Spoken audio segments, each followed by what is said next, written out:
What does real-world success in business actually look like? Welcome to Bearcats Mean Business, the official podcast of the University of Cincinnati's Carl H. Lindner College of Business, where inspiring career stories, honest lessons, and fresh business perspectives from the people building impact in the real world come together.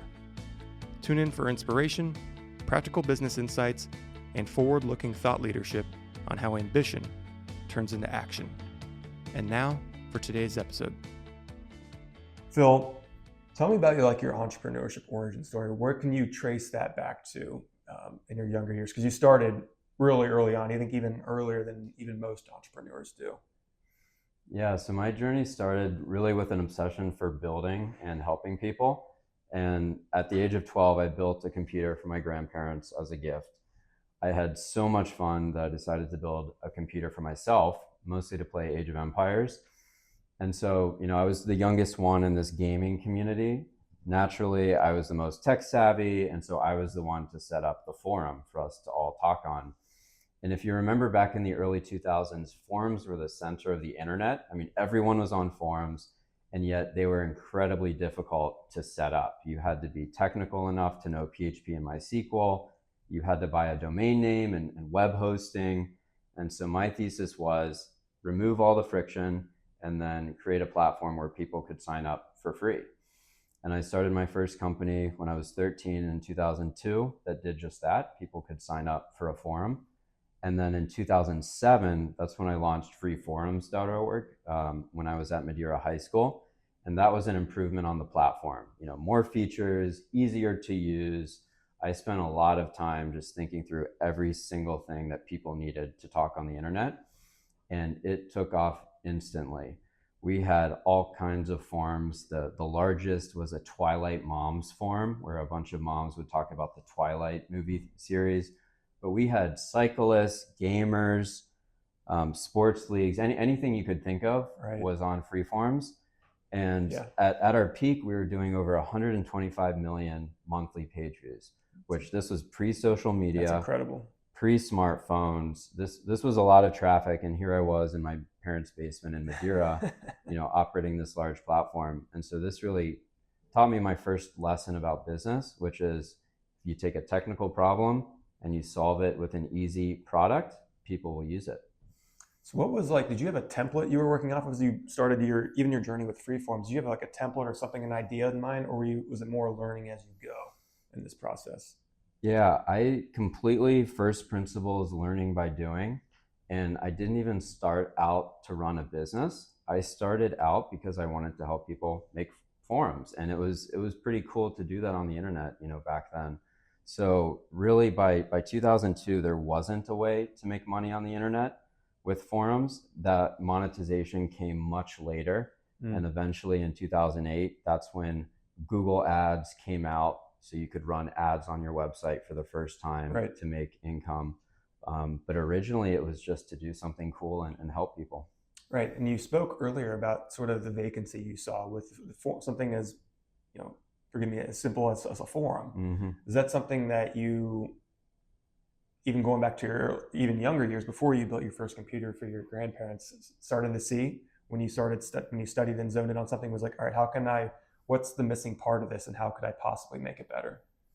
I think so, but I think it was more foundational for me. I just like building. And I think there's a very unique part of entrepreneurship where you have an idea, you write it down on a piece of paper, and these ideas could come at 2 a.m. or 2 p.m. during lunch. Any hour of the day, you write it down on a piece of paper, you execute it, you build it, and then you watch millions of people interact with it and enjoy it, and you get a rush from that is very unique to entrepreneurship, and I picked up on that early. Sure. So fast forward a couple years, you're getting ready to pick a college, and I'm sure you had many options. And you're also unique in the fact that not many students were like you and had successful business ventures. What were the factors that led you down to staying close to home and choosing Lindner College of Business and University of Cincinnati?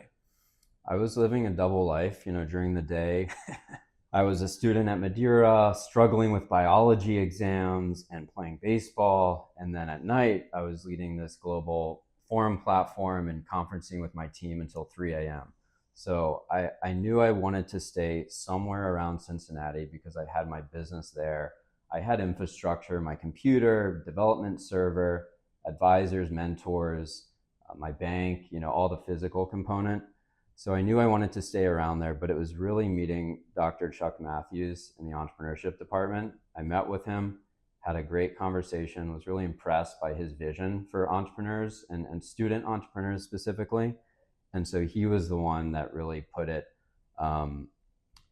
sort of decided, I decided I wanted to go to UC after meeting him. And so he appealed to that part of you that wants to build and scale? Yep, exactly. And then I moved into UC. I actually had 2 dorm rooms, one for me to sleep in. I was at Stratford Heights and then UPA, and I had 1 dorm room to sleep in and 1 for my business. I had my development server in there and all my computers. And so in the morning before class, I'd roll out of bed, go to the dorm room next door, check on my business, make sure nothing had broken overnight, and then would walk to class. And I still remember to this day how hot that room got because they're tiny rooms, and I had all this equipment in there, so it would heat up. What was the reaction for, I guess, your fellow classmates and also maybe your other professors that weren't Chuck when you told them about this sort of actual business you were running in addition to being a student? Yeah, I think I kept a lot of it private until I sold Freeforms. Okay. So there was an article in the Cincinnati Enquirer, so a lot of high school students knew about it at that time, but I kept most of it private. I was just heads down building. And then when I came to UC, there were so many great professors that I would meet with during office hours and learn from, because I had this unique ability to learn something in the classroom and then apply it literally that next day, maybe even the same day, in my business.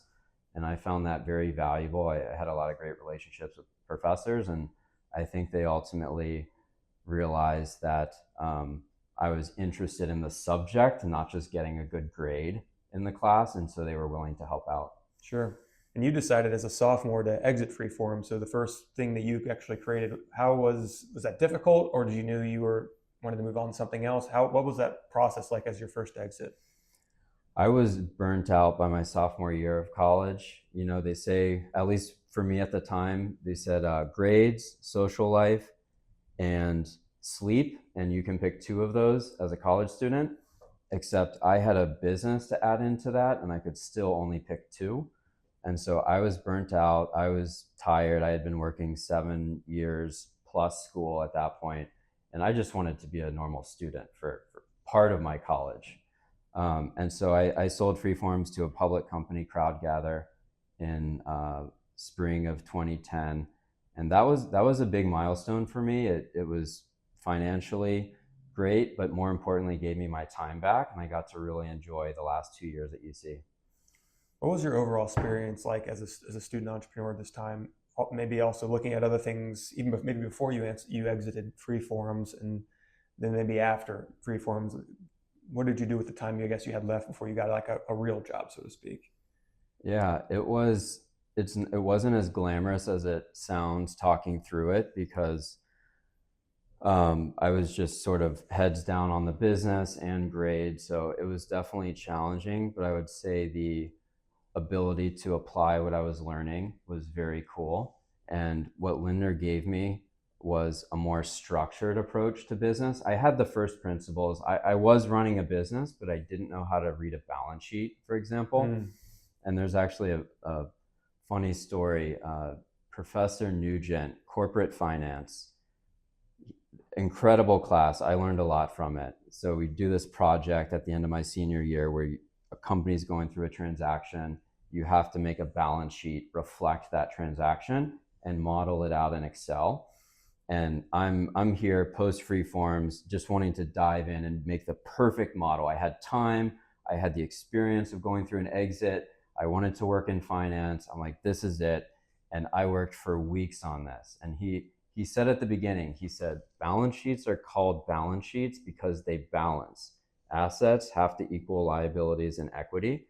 If you don't balance your balance sheet, I will give you a 0 on this. And some of you will not balance your balance sheet. So he said that over and over and over. I bet you can tell where this is going. have an inclination. So I work on this and I'm getting the perfect model dialed in, and I'm working very hard. I get to the very last step before I submit it, and I want to make one tiny change. And after I do that change, perfect model, I feel like, on my side. So I submit it, balance sheet doesn't balance. And he was so disappointed. I was more disappointed. But luckily he didn't give me a 0 on it, and other students did that, but he knew exactly that would happen. And that's the type of knowledge that you learn in school that now to this day, I look at a lot of balance sheets and I will never, ever forget that lesson. And so having that ability to make mistakes and learn from things in school and then apply that later really gave me that more formal business acumen education that I didn't get running freeforms. Sure. It sounds like Lindner almost helped fill in some of the gaps you didn't have from running a business. Are there any other examples you can think of like, I didn't even experience this sort of thing with freeforms, but I'm experiencing it now in an actual classroom? I'd say all the soft skills. I was in student government, director of technology, tried to get involved with campus, honors program, and all of that. And just when you're online, like I was in my parents' basement on Skype at the time, you don't learn the actual soft skills, leadership, public speaking, just the whole gamut. You don't learn that stuff. So getting that through a different avenue is very important, because when you start a company, you have to wear all the hats. You're wearing all of them until you hire people to do those things. And so whether it's finance or accounting or BI or business law or public speaking, all of these more soft skills that you don't pick up until you're in a group with people working on them was very helpful to have. Did you know you needed all those skills at the time, or were you just kind of take them in stride when you kind of learned them? I think one of the benefits of starting young with a business is you don't know what you don't know. And so you sort of just rush into it and you do it and you don't think too much about it, which I think is actually a good thing, because most people overstate the risk and that's why they don't want to take the leap. So I don't think at the time I was thinking about that until I was in the moment and going, wow, public speaking, like this is going to be useful later, right? So most of that came while I was doing it. Were you actively like mapping out your future, and thinking like, oh, we'll get to your next stop after Lindner here in a second, but were you actually mapping out like, this is where I want to be in 5 years after graduation, 10 years after graduation, having already founded and sold your own company? Were you the type of person that's planning out that far in advance? It's easy to look back at my resume and think that everything just sort of lined up perfectly since I was 12, and that's definitely not what happened. I had wanted to work for Google after I sold freeforms my sophomore year. I had wanted to work for Google since I was a kid, since I built my first computer. And so finally, senior year, throw in my application, and I waited and I waited and I waited and never heard back. No rejection, just didn't hear back. And I thought, well, okay, I guess I'm not going to Silicon Valley. And so I started going down my option B, which was law school. I wanted to work in intelligence for the FBI, wanted to get my master's in finance and become a lawyer, which would have increased my odds. And then for reasons I don't really know, I decided to apply for Google again. Same job, same role, same application package, 3 months after I just had applied. And I heard back the next day, and they flew me to California. I had my interview and ended up getting a job there. And that was a very important lesson for me on just resolve. If you want something, just because you're told no, or maybe they just ignore you, that doesn't mean that you can't ask again. What's the worst thing that can happen? Once you were settled in Google, did you ever bring this story up to anyone about like, hey, I never heard from you guys the first time, and then suddenly, I didn't, but having worked there, I know what happened. It's just big company problems. It wasn't even necessarily about me. It was that there weren't roles at that time. They have specific hiring windows. And when they reopen that window, nobody's going back to look at the past applications from the last 4 months. They're just looking at the applications coming in now because there's enough of those. So I sort of understand how big companies function now, but at the time it was a miracle. It seemed like a miracle. Yeah, that's like really pertinent, I think, for any students, whether they're current or just graduated, that are looking for co-ops or like some jobs. Is like, just because you hear no, that window's still open, you may have another opening. Yeah.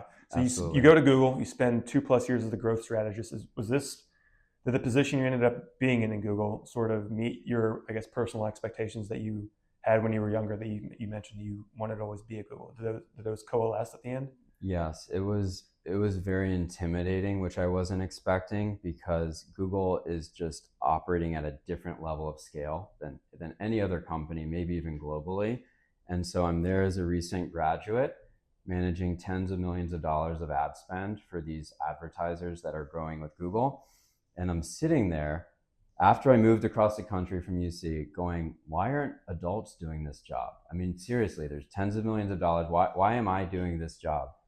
And what I realized is sometimes technology is moving so quickly, or things are changing, that the college graduate that's hungry, willing to grind for 60 hours a week, they are the right people to work on a specific challenge or problem. And I think that's very applicable to the concerns now with AI. There's a lot of concerns about AI and how will college students and college graduates, fare in an AI first world. And I think the way I think about it is, if you're in college, you graduate and you embrace AI, you learn as much as you can. Those are the people that will pave the future, just like it was, at the time. Mm-hmm. What were some memorable challenges or obstacles that you encountered that sort of, if I mentioned that to you, that sort of popped straight to your mind from your time at Google? For me, it was the scale. Just everything was larger, and so you would work on something and the stakes were just higher than you were used to, or maybe even comfortable with. You really had to be comfortable being uncomfortable, and just the scale, the ability to learn on the fly, but also know that millions of dollars were at stake if you made a mistake. I think that's a very valuable lesson that I took and then applied it later when I went on to start Wilbur Labs. When you got to Google, would you say you were already comfortable being uncomfortable, or is it something you had to learn? I'd say I'm learning to this day, every single day. I have to push myself constantly. It's something I try to do, is become a lifelong learner and not just feel like, school is over, learning is done, now it's time to do. I've tried to be a lifelong learner, and I catch myself all the time. It's okay. I know I'm starting from zero. I know that I'm not going to be the best, starting this now type of thing. But I think especially moving across the country, starting a new job, not knowing anyone, I was sort of fully embracing, being uncomfortable. Yeah. And so you decided to leave, though. You left Google. What was then your dream job? Why? Yeah. So Google is an awesome place. I met a lot of incredible people. I met my wife, Ruby, there. I met my co-founder, David. And after about a year and a half, David and I started brainstorming startup ideas. And we would get lunch every Wednesday and just brainstorm ideas for the whole dinner. And finally, after a year of that, we had a problem. We had so many ideas we wanted to work on and start that we couldn't just leave and start one company. And so we decided to leave and start a startup studio, which is a company that builds companies, and that would become Wilbur Labs. And so when you think about the early days of Wilbur Labs and during those lunches, what was the thing that bonded the two of you together in that idea? Yeah, so I had started Freeforms. I wanted to start another startup. David had worked for a startup. He knew that he would eventually found a startup. So we sort of came together because of that mutual interest. But then it was really brainstorming these ideas and thinking about, people say the AI bubble or the AI phase that we're in started now, but it really started back in 2015, 2016. That's when we were exposed to automation, machine learning, that this is taking over every aspect of business. And David and I just saw across the landscape that companies were too risk adverse. They weren't adopting automation the way they could. They had these legacy infrastructures or cultures that were holding them back. And we both thought that we could go industry by industry and really take a first principles, the latest technology with the latest best practices, ignore what had been done previously, just think of the problem, how it would be solved today, and build a company for that. We felt like that was a great way to start a portfolio. So what were the early days like? Were you back in your, I guess collectively maybe mom's basement again, or how quickly were you guys able to scale? How did that happen? Yeah, so we left in 2016 to start Wilbur Labs. We worked on my couch for the first 5 months. So traded up a little bit. Exactly, traded the basement for an apartment, and we tried to take this process that normally is like bottling lightning, is what I call it. That's what entrepreneurs deal with, is they try to bottle lightning and get this idea and bring it to market and hope that people want it. There's a lot of luck with that process. We wanted to build a systematized, repeatable process where we generate ideas, we research them, we hire people, we go to market, we launch a company, and we're building expertise along that full end-to-end journey. And to give you one example, Vacation Renter. So Vacation Renter was one of our earlier companies. We were a small company at the time, and so we would take these offsites just to get away, change of scenery from the city, and we would work in these vacation rentals or hotels with our team. And David and I were the ones booking them, and we just realized what a nightmare it was to book travel. I mean, literally, you'd have 50 tabs open, Airbnb and Booking and Vrbo and Hotels.com, and then all the apps on your phone. And you'd have so many tabs open, your computer would start to heat up and the fan would spin like a jet engine. Yep. Oh, I can relate to that, yeah. And we thought, this is awful. Why don't we just aggregate everything together, all the hotels, all the rentals in one place? We launched Vacation Renter, and it went on to be the fastest growing travel startup ever to reach $1 billion in gross bookings. And so clearly we were not the only ones that had that problem. And we went on to take that same approach to other industries as well. We have Joblist, which is a job search engine. BarkBus is modernizing health, pet care, largest mobile dog grooming company in the country. So we look for problems that are affecting a lot of people that we feel like we can build a company to solve, as simple as possible, going back to my earlier learnings with Freeforms. Mm-hmm. And we look to do that in as many industries as possible. Sure. Now, I'm sure you guys have, and even back then when you founded Wilbur Labs a decade ago, had competition in the sort of what you called systemized ideas. What set you apart in your mind from the competition? Yeah, when it comes to competition, we don't think that we have competition in the typical sense, because our competition is really anyone who builds a business. So whether it's a bootstrapper, someone getting VC funding, private equity. I mean, any business out there could be competitive for us, but all of our ideas are sourced internally. We have a R&D team internally that is coming up with ideas. We then do the research and diligence ourselves. We hire management teams to come in and help do the research and lead the company. And so we don't really compete with anyone necessarily. What we're competing for are good ideas for businesses. And so that is anyone who's making a business. How have the goals of Wilbur Labs changed since you founded the company, if they have at all? I would say the goals are the same. We look to turn bold ideas into market-leading companies. The tactics have changed a bit, especially with AI the last few years. We're thinking more and more towards being able to create leaner companies. Instead of having to spend 1 to 2 years building a company, people are able to get something out to market in 3 to 6 months. And so that speed, because it's happening from other companies, we're looking to bring that in-house and get to market with the same speed. Does that make your job more stressful? I'd say it's different. It is both the most exciting time to build a company ever, just given the opportunities out there, and also the most, I'd say the most stressful, because you feel like the stakes are higher. Yeah.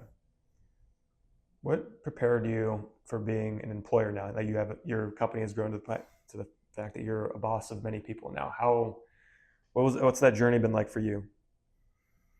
Yeah, I think sort of working backwards, people want to work at a company that's doing well, that is making an impact beyond just the paycheck, which is very important, but they want to make sure they're doing something.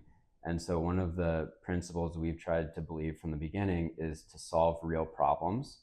And that's easier said than done. I think there's a lot of very smart people, especially in the Valley, who are building very complicated solutions to problems that nobody really cares about. And it's very easy and tempting to get into that, because it's really about the building, and you sort of have this vision for the future and you want to build to that. And then at the end of the day, nobody cares. And so one of the things we've tried to do from the beginning is just solve real problems, have our teams work on things that are actually impactful. They can see their work, they can see the impact they're having on others, whether it's dogs getting groomed more fairly, so they don't have to be locked in cages at the groomer, or whether it's helping people find a vacation rental for their family reunion. Being able to just work on cool things that are impactful really goes a long ways. So it sounds like the entrepreneurship itch is still being scratched for you in this job. Very much so. Every day is different. That's great. Talk to me about giving back and where this sort of mindset entered your. Maybe it's always been there. Maybe it's something recent, but you have some scholarship and giving that you do with your alma mater, your various alma maters, Madeira and Lindner College of Business. So, what's the story behind that? So when I first started, I was very young, and so got to see the sacrifices required to start a business, and then the further sacrifices required to be a student entrepreneur. And so I think there's really three things I think about. One is entrepreneurship is critical. It's critical for our country. It's critical for the world. I mean, America was built by entrepreneurs. The products we use, the services, the jobs that are created, the economic empowerment that comes by people being able to lift themselves up by starting a business, that is very powerful, and that's not going away anytime soon. Number two is it is very challenging to start a business when you're young, and I would even say the system pushes against you in a lot of ways, and I don't think we'll necessarily change the system. And so we have to do what we can to help young entrepreneurs push through that. And then the third thing is I've just seen over the years starting so many companies that the younger you start getting into entrepreneurship, the better. Lots of reasons for that, but and you might not even succeed the first time, but you will get so many lessons, so many learnings that you can then take to your second business when you launch that second company. And so starting earlier is almost always better. So for that reason, I started the Santoro Entrepreneurship Scholarship at Madeira High School in 2018. The entrepreneurship teacher there, Jennifer Jordan, is incredible. She has this entrepreneurship class. It's always full, and people have there's a wait list for it. There's competitions, and it is incredible. And so I started giving a scholarship to high school students that are operating a business. And one surprising thing I saw with that, which I wasn't expecting, is that the number of student-created businesses increased after my scholarship came online. And it wasn't just because people wanted the money. That was certainly something. But people were just aware for the first time that, hey, I can start a business in high school. Not only can I, but other students are doing it. And that really empowered students to build businesses. Then I brought that mission to UC and Lindner in 2023 with the Santoro Family Fund for Entrepreneurship, helping student-run businesses and funding a pitch competition. And then my wife and I now are researching what it would look like to start a private foundation to bring that scholarship nationally. And so I'd say the goals of all of this is help student entrepreneurs, but also increase awareness that, hey, you don't need to wait until after you graduate to start a business. This might be your life calling, and you can start it while you're in school.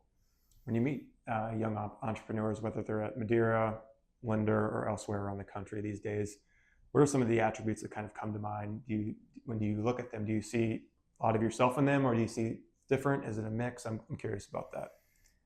I think one of the great things about entrepreneurship is there isn't a single path. There are so many roads into entrepreneurship. I mean, a number of combinations. So you definitely don't have to go through a single path. I think the curiosity, sort of willing to take calculated risk. I don't consider myself a risk taker. I think that I take calculated risk and are able to sort of think through different outcomes, but there is some degree of calculated risk that you have to take, but really just a curiosity, desire to learn, plus, you know, the ability to do something that isn't easy. If it were easy, everyone would do it.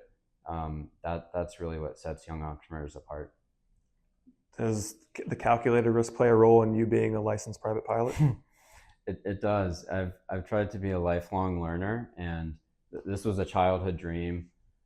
There's something about being thousands of feet up in the air, on top of the world, in full control with the freedom that is very hard to articulate just how cool that is. And I actually was able to bring some of the aviation learnings to Wilbur Labs. Really? In aviation, we use checklists and risk management as a way to compensate for human error, because human errors are fatal in aviation. In business, not so much. And so a lot of our companies have embraced checklists, which we use for repeated work. So anytime you have something that you need to do more than once, we make a checklist for it, and whoever's doing it goes through the checklist, just like a pilot up at 40,000 feet. And that's made a pretty big difference for our companies. Was on your own personal checklist, where did holding a Guinness World Record for fastest time to eat a jam donut with no hands come in? This was another childhood dream, one of my favorite achievements. I actually, as a kid, was reading these Guinness World Record books, flipping through it. Oh yeah, we're the same wavelength here. Did the same thing. Yep, looking at all the weird things people were doing, and I said, I have to be in there. Yeah. And I wasn't picky. I couldn't add 3 feet of height and become the world's tallest man. I had to pick what I could actually beat. And it turns out competitive eating is a unique mix of physical and mental ability, but it's more mental, which I enjoy. And so I actually tried to beat a world record at UC, fastest time to eat a onion. I failed. I could not get past this onion. And then so finally in 2014, decided to try donuts. Ate 22 donuts in 1 week, practicing, getting the technique down. Beat the world record for fastest time to eat a jelly donut with no hands, 11.4 seconds. And the hilarious thing is that every year there's a National Donut Day. I don't know if you celebrate June 5th. You should add it to your calendar for next year. Yeah. And so every year National Donut Day comes across, and my record goes viral every few years, and it's been picked up by Newsweek, Yahoo, SFGate, Business Insider. I was in page 86 of the Guinness World Record 2016 book, and then also in this book called the Mammoth Book of Weird World Records. And the funny thing was, we're launching Wilbur Labs while all of this is going on, and we're trying to get some press for our company launches, and journalists not that interested. There's a lot of companies that are going and launching.